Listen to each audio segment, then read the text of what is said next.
Herkese merhabalar. Bugünkü videomuzda IP kamera uygulaması yapacağız. Diyelim ki evimizde güvenlik kamerası olarak kullanmak istediğimiz bir IP kameramız var. Bunu bilgisayarımızda Python programlama kullanarak, OpenCV kullanarak bilgisayarımızda kontrol edebilecek noktaya geleceğiz. Bununla ilgili kodları size anlatacağım. Şu anda ekranda gördüğünüz, e, bakın ben şu anda elimde bir tablet var. Bunu bir cep telefonu ya da bir tabletle yapabiliriz. Biraz gecikmeli de olsa sağ taraftaki IP kamera görüntüsüne bu ekran görüntüsü geliyor. Ve noktada geleceğimiz son noktada da güvenlik kameramızın algıladığı insanları ekranda dikdörtgenle göstereceğiz. Bu nerede lazım olabilir? Diyelim ki biz evimizde güvenlik kamerası olarak kullanmak istiyoruz. E, Ve bir bağlantı, aynı internet network'ü üzerinde bir bağlantı sağlayarak kameramızı bilgisayarımızdaki programa yani Python programımıza bağlayarak bu görüntüleri kaydedebiliriz. Bu görüntüler üzerinde YOLO kullanarak nesne algılaması yapabiliriz. Ve bunları faydalı şekillerde kullanabiliriz. Şimdi bu örneği kapatacağım. Yani size son geldiğimiz noktayı önce göstermek istedim. Ve size adım adım 3 adımda anlatacağım. Öncelikle ne yapıyoruz? Ondan bahsedelim. IP webcam kamera uygulaması yapacağız. Ee, YOLO V8 ile nesne algılatması yapacağız. İstediğimiz nesneleri algılatabiliriz. Ben bu örnekte insan ve araba örneğini yapacağım. Ama 80'e kadar YOLO ile farklı nesneleri algılatabiliriz. Şimdi bir telefon ya da tablet kamerasını IP kamera olarak kullanabiliriz burada. Ben burada tablet kullandım. Veya eski bir telefon kullanılabilirdi. IP webcam uygulamasını yükleyerek bu telefon ya da tabletimize bu uygulamayı yapabiliriz. Sonra Python programı ile kamera görüntüsünü uzaktan görmeyi nasıl yapacağımızı göreceğiz. Bunun kodunu inceleyeceğiz. En sonunda da YOLO V8 ile IP kamera görüntüsü üzerinde nesne algılatması yapacağız. Şimdi isterseniz başlayalım. Ben şu anda tabletimi bağladım ve 3 adımda size bu program kodunu anlatacağım. Birinci olarak şu foncam2.py dosyasından başlayacağız. Bunları nerede bulabiliriz derseniz aşağıda linklerini paylaşacağım. GitHub'da şu sitemizde IP kamera webcam YOLO V8 başlığı altında bu 3 dosyayı bulabilirsiniz. Adım adım anlatacağım için 3 adımda anlatacağım. 3 dosya da burada var. Şimdi ben Foncam 2'den başlayacağım. Özellikle burada OpenCV kullanıyoruz. OpenCV nasıl yükleyebiliriz derseniz nasıl yapıyorduk bunları? File'a giderek Settings'e gittiğimizde burada projemizin içerisinde Python Interpreter kısmında bizim burada OpenCV kütüphanemiz nedir? OpenCV e, Contrib Python. Bendeki versiyon bu. Bunu nasıl yüklüyorduk? Burada artıya tıklayarak bu ismi yazarak sonra artıya tıkladığınızda bakın buraya örneğin OpenCV Contrib Python. Evet, şunu yazdığınızda sonra bunu tıklayarak install package diyerek bunu yükleyebilirsiniz. Hazır buraya gelmişken ileriki aşamalarda Ultralytics'i de kullanacağız. Onu da şu şekilde yükleyeceksiniz. Ultralytics yazarak evet şurada geldi. Buna tıklayarak install package diyerek bunu yükleyeceksiniz. Ben de bunlar yüklü olduğu için şimdi bu aşamaları kapatıyorum. Şimdi bu ilk adımda sadece ekranımızın görüntüsünü alacağız. Ne yapıyoruz? OpenCV import ediyoruz. Sonra asıl olay şurada. Cap diyerek cap eşittir CV2 video capture diyerek bizim tabletimizin ya da cep telefonumuzun bulunduğu IP adresini yazıyoruz. Şimdi bu adres nereden geliyor? Bu adresin nereden geldiğini şu şekilde tespit ediyorsunuz. Size şöyle 3 adımla göstereceğim. Öncelikle telefonunuza ya da Android tabii bu uygulama. Android'den bahsediyoruz. iOS için farklı uygulamalar olacaktır. Uygulamanın adı IP Webcam.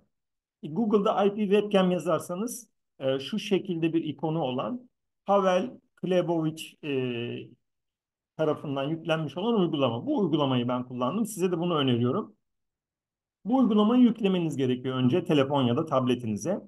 Bu uygulamayı yüklediğinizde şu şekilde ilerleyelim. Ben bunu yüklerken ekran resimlerini aldım. Bu şekilde ben tablete yükledim. Telefona da yükleyebilirsiniz. Sonra ikinci adımda uygulamayı çalıştırdığınızda biraz aşağıya kaydırıyorsunuz. Çalıştırdığınızda menülerde biraz aşağı kaydırınca Start Server diyorsunuz. Yani işlem çok basit. Start Server dedikten sonra da şöyle bir ekranla karşılaşıyorsunuz. Yani kameranız açılıyor ve şu alt kısımda size bir IP adresi gösteriyor. İşte bu IP kameraya uzaktan bağlanacağınız IP adresi bu. Ve bu IP adresi değişebilir. Neden? Çünkü ya her seferinde değişebilir. Çünkü dinamik IP uygulaması var. Bu IP adresi her yeni açtığınızda farklı adres olabilir. Ben de mesela şu anda bu adresi alıyorum. Bu adresi aynen alıyorum ve Python programımda şu kısma yazıyorum. Bu kısma yazdığımda işte şu anda tabletimdeki resimleri kare kare okuyor. Bunu nasıl okuyor? Video capture komutuyla okuyor. Sonra benim görüntüm açıkken yani bu video görüntüm sürekli akış halindeyken şu komutla cap read diyerek her an gelen her frame per second'daki gelen frame'leri tek tek alıyorum. Yani resimleri tek tek alıyorum. Sonra şuradaki bir try except döngüsü içerisinde önce bunu resize yapıyorum. Normalde tabletin görüntüsü çok büyük olduğu için ben bunu 640'a 480 boyutuna indirgedim. Sonra inshow komutuyla bu gelen her resmi an gelen resimleri ekranda gösteriyorum. Ve bunu yaparken de bir çıkış Q'ya basarak çıkış imkanı sağlamak için bir wait key bir komutuyla e, bu döngüyü tekrarlattırıyorum. En sonunda da cap release ve cap destroy all windows diyerek e, bunu sonlandırıyorum. Şu anda ben bunu çalıştırdığımda ilk etapta ne yapacak? Bakın sadece bunu çalıştırıyorum. Son halini değil de şu halini çalıştırdığımda bakın bana şu anda ekran görüntümü veriyor. Yani şu an size bakın hafiften geç algılıyor benim hareketlerimi. Çünkü internet üzerinden algılatıyor. Ve bakın şu anda ekranında yani tablet şu an ben tableti oynatarak tabletin kamerasını oynatarak onun görüntüsünü alıyorum. Şu ana kadar yaptığımız tek işlem görüntüyü aktarmak. Şimdi ikinci adımda ne yapacağız? Şu ikinci adımda ne yapacağız? Şurada başında yazmışım. Ee, Ultralytics ile nesne algılaması yapacağız. Şimdi Ultralytics'i de yüklememiz gerekiyor. Az önce size gösterdiğim gibi o kütüphaneyi yüklememiz gerekiyor ve burada Ultralytics'ten YOLO'yu import etmemiz gerekiyor. Ve sonrasında Ultralytics YOLO modelinin hangi modeli kullanacağımızı tanımlatıyoruz. Ben burada YOLO V8N yani Nano modelini kullanıyorum. N.pt şeklinde ağırlık dosyası. Sonra yine video capture bölümümüz yine aynı. Bu yine while döngümüz içerisinde işlemleri tekrar yaptırıyoruz aynı işlemleri. Fakat şurada results eşittir model image stream true diyerek ne yapıyoruz? Ultralytics YOLO modelini aktif hale getiriyoruz ve elde ettiği her bir film karesinde algıladığı nesneleri results'a eşitliyor. Sonra bu results'ın içerisinde algılanan nesneleri bir for döngüsü içerisine döndürerek elde ettiğimiz boxes değerlerini kullanarak her bir nesnenin, algılanan nesnenin kutucuklar içerisinde gösterilmesini sağlıyor ve bunların x, y koordinatlarını buradan alarak bunları bir rectangle şeklinde algılanan nesneleri gösteriyoruz. Diğer tarafları yine aynı. Şimdi tek farkımız nedir? YOLO modelini kullanarak, YOLO V8 modelini kullanarak nesneleri algılatıyoruz. Şimdi bunu çalıştırdığında farklı olarak ne yapacak? Görüntüyü yine aktaracak ve görüntü içerisinde algıladığı nesneleri bize şey olarak kutucuklar olarak gösterecek. Bunun için belki şu şeyi açabilirim. Önceden size açtığım person arattırmıştım. Person'ları mesela algıladığı person'ları ve algıladığı resimleri bize nerede gösterecek? Bakın burada gösterecek. Şu anda ben şu şekilde bir mesela sol taraftaki açtığım internet sitesi, sağ tarafta da bizim görüntümüz var. Diyelim ki burada şu anda her şeyi algılıyor. İşte laptopu da algılıyor, person insanları algılıyor. İşte farklı dışarıdaki chair, sandalye gibi nesneleri de algılıyor. Şu an ben şeyleri yazdırtmadım. İsterseniz algılanan nesneleri de yazdırtabilirsiniz. Bu noktaya kadar nesne algılamasını yaptırdık. Yani birkaç ilave satır ekleyerek bakın. Yani Ultralytics ile ilgili bölümleri ekleyerek yaptık. Son adımda da şunu yaptım.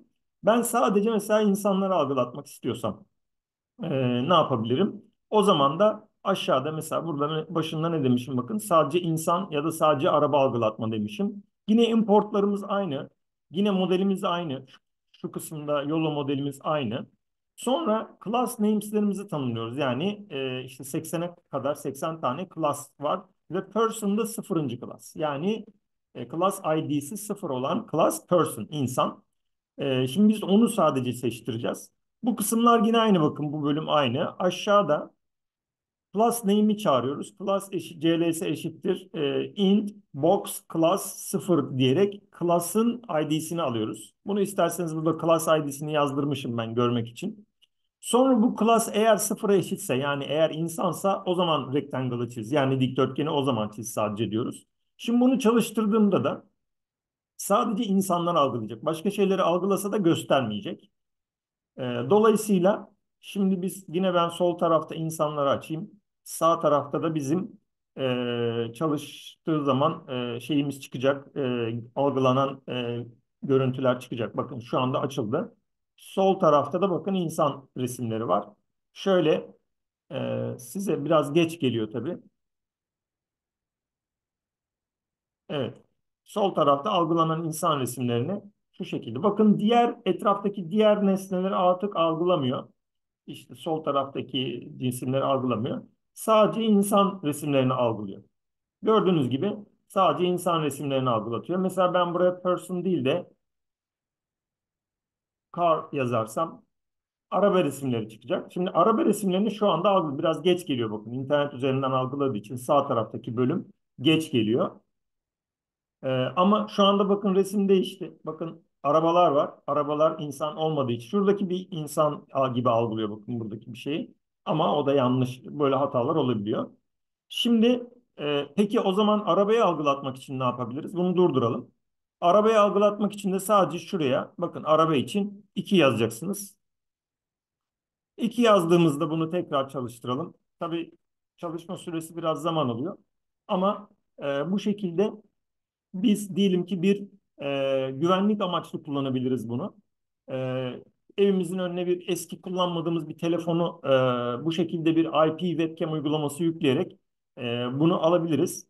Ve nihayetinde de e, bu şekilde bir güvenlik kamerası yapabiliriz. Yani elimizdeki imkanlarla. Bakın şimdi araba e, resimlerini artık algılıyor. Çünkü sadece arabayı algılatmasını istedim. Bu sefer de insan resimlerini algılamayacaktır. Bakın sol tarafta bir web sayfası var. Ben ekranı ona tutuyorum.